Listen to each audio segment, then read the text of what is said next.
Linnea Quigley plays Militia Toombs, a beloved Scream Queen who, while shooting her next movie entitled Scream Queen, dies in a tragic car accident.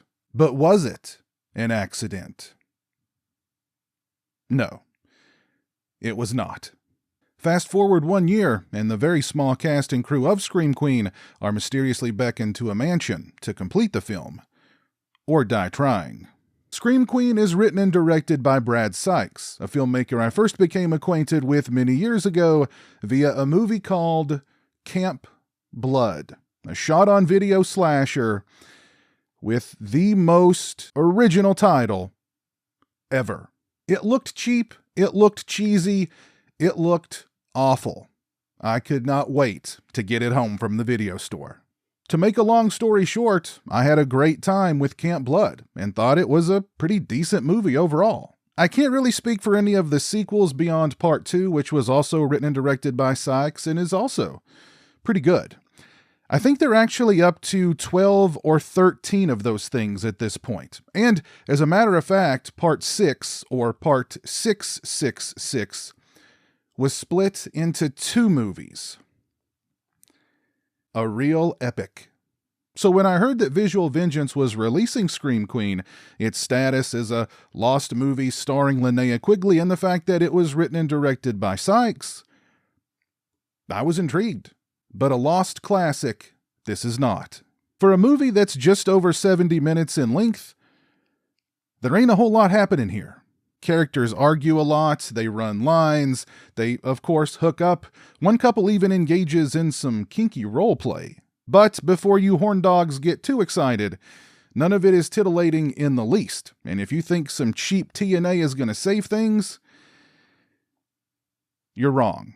But there's Linnea Quigley at least, right? Not really.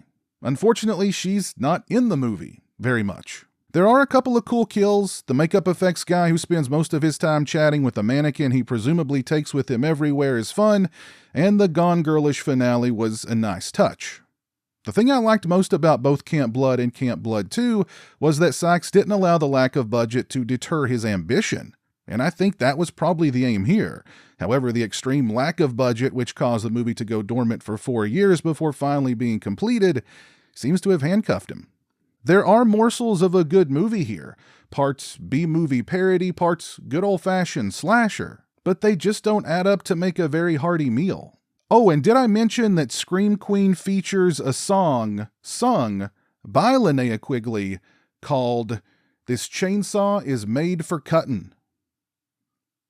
And it may alone be worth the price of admission. As for this Blu-ray from Visual Vengeance, as far as the picture quality and sound quality go, you have to keep in mind that this movie was shot on video, so there's really only so much they can do with it. However, Visual Vengeance does an excellent job of cleaning up what I'm sure was a very murky looking and sounding movie to look and sound less murky. This release comes with a slipcase featuring some really cool new artwork. The sleeve is reversible, featuring more new artwork on the front and the original artwork on the back. We get a 4-star video membership card. We get some video store style stickers. We get a booklet featuring a write-up about the film from Peter Strauss. And we get this mini poster featuring the lovely Linnea Quigley. As far as extras are concerned, first up we have Once Upon a Time in Horrorwood, an interview with Brad Sykes. It's 29 minutes and 46 seconds in length. Mr. Sykes discusses the genesis of Scream Queen, getting Linnea Quigley involved, how great she was to work with, and filming the music video for This Chainsaw is Made for Cutting. He discusses the many difficulties that arose during the shoot, getting behind schedule immediately, having to shoot scenes piecemeal, and the personality clashes that occurred. He discusses the difficult post-production process, how special the movie is to him, and how excited he is that the movie is finally getting out there, and more. Next, we have an interview with Linnea Quigley. It's 12 minutes and 19 seconds in length. Ms. Quigley discusses how she got involved with Scream Queen, the meta aspects of the movie, how this chainsaw was made for cutting happened, her love of music, working with Brad Sykes, and more. Next, we have an interview with editor Mark Polonia. It's 2 minutes and 58 seconds in length. Mr. Polonia discusses getting the gig to edit Scream Queen, his thoughts on the movie, and more. We get a behind-the-scenes image gallery, a Linnea Quigley image gallery, original script excerpts, the original trailer, and Visual Vengeance trailers. And we get the producer's cut of Scream Queen, which is 5 minutes longer. And I do believe those additional 5 minutes are scenes from a completely different movie that were edited into Scream Queen to stretch out the runtime. This is a wonderful release for Scream Queen from the fine folks over at Visual Vengeance. Let me know your thoughts on Scream Queen down in the comments section below. Does this sound like a movie that's right up your alley, or what? And while you're down there, let me know what your favorite Linnea Quigley movie is.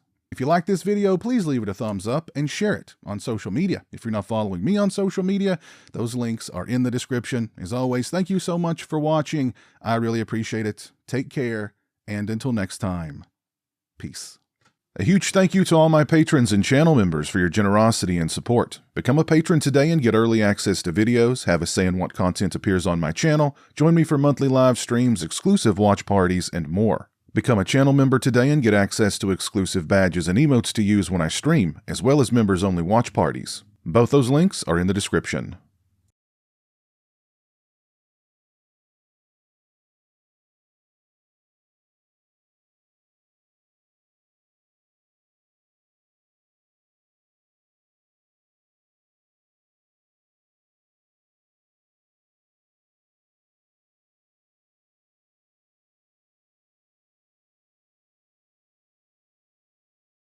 Say hello to the internet, Jeremy. Hello to the internet.